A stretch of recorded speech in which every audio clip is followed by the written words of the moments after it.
السلام عليكم ورحمة الله وبركاته، معكم مدحت رمضان. أهلا وسهلا بيكم، كل سنة وأنتم طيبين. في بعض لقينا بعض المسوقين بتتلخبط في موضوع اختيار المقاسات وال وال والألوان وبالنسبة للسعر، تمام. فبيتلخبط مثلا، فبيكتب مثلا هو إيه، حاطط 450 جنيه، وفجأة يطلع طلب 4 قطع مثلا بيطلع مبلغ كبير.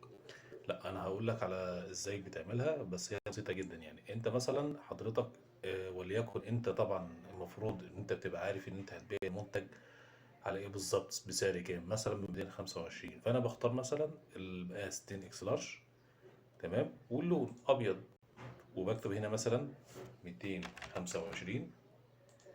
وهنا بقول انا عايز الكميه قد ايه كذا. ممكن تعملها من هنا، وممكن تعملها من جوه لو نسيت تعملها من بره يعني.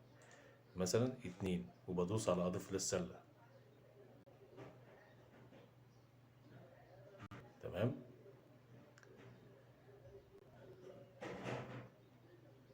انا مثلا هختار في مقاس تاني، لون تاني اسود مثلا او رصاصي.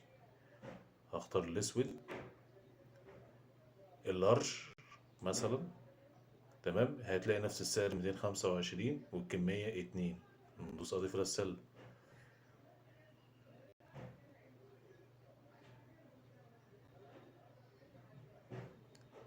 نيجي بقى نروح للسلة.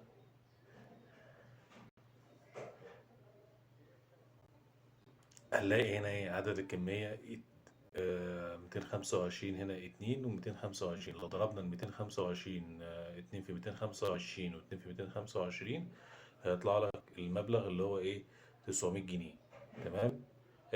هنا ممكن برضو تعدل الكمية لو نسيت تعدلها من بره. دي بس النقطة اللي أنا عايز إيه أوضحها لكم يعني. شكرا لكم وكل سنة وأنتم طيبين.